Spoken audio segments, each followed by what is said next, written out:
Bienvenidos a Efemérides, la sección histórico-cultural de lunes a viernes aquí en Tech Televisión.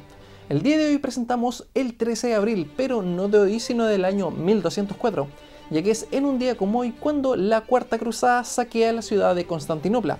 Y ustedes se preguntarán, ¿pero no se supone que las cruzadas son aquellas expediciones que iban desde Europa hasta Tierra Santa, es decir, Jerusalén, para conquistarla?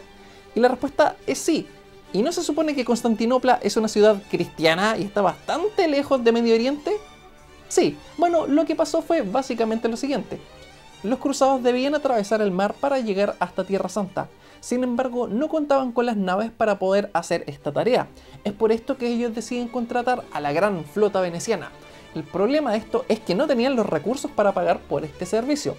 Es en este contexto en que aparece Alejo, un aspirante al trono de Bizancio, que no es otra cosa que la parte oriental del Imperio Romano que aún existía luego de la caída del Imperio Romano de Occidente, y su capital era Constantinopla.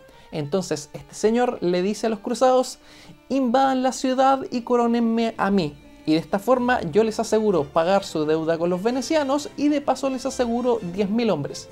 Entonces los cruzados se trasladaron hasta Constantinopla, la sitiaron y el rey huyó. Y de esta forma Alejo es nombrado emperador del Imperio Bizantino. Pero cuando los cruzados se acercan y le dicen ok, ahora te cobramos la factura, resulta que Alejo se da cuenta que no tiene los dineros para pagar la deuda.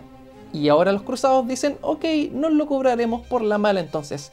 Y entran a la ciudad y la saquean. Y de esta forma tenemos a cristianos invadiendo cristianos en lo que se suponía debía ser una invasión a Tierra Santa, en Oriente, nada que ver en Occidente. Pero bueno, ahí tenemos que realmente no todas las motivaciones de las cruzadas eran con fines religiosos, sino también económicos.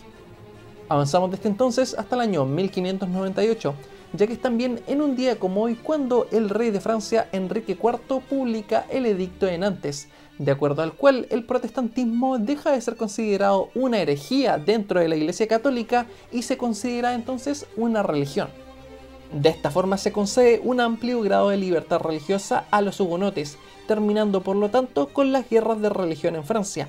Los católicos no lo reciben con agrado y el poder del Estado por otra parte sale bastante reforzado. Todo esto en el contexto de monarcas absolutistas repartidos por toda Europa, los cuales, como el nombre lo dicen, querían el poder absoluto para sí.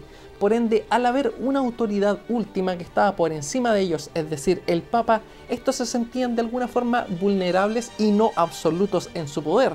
Por ende, al darle un espacio al protestantismo, en el fondo lo que están haciendo es quitarle un espacio y una tajada de poder a la Iglesia Católica, diciéndole de alguna forma: bueno, si tú me pones demasiadas restricciones, imposiciones y deberes, yo me puedo hacer feligres de otra iglesia, que es también cristiana y que llamamos protestantismo. Es por esto que desde el principio los duques alemanes le prestaron apoyo a Lutero en Alemania y así también en el resto de Europa, porque veían demasiado poder concentrado en el Papa.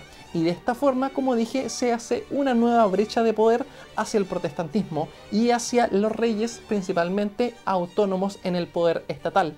Avanzamos desde entonces hasta el año 2002 en Venezuela, ya que se creen que Guaidó es el rey de los golpes de estado fracasados. Bueno, la verdad es que este debería subirse al carro, ya que ya en 2002, en un día como hoy, fracasó el golpe de estado contra Hugo Chávez en Venezuela. El día anterior había sido colocado al empresario Pedro Carmona Estanga como presidente interino del país. Sin embargo, en menos de 24 horas, Hugo Chávez es restablecido en la casa presidencial.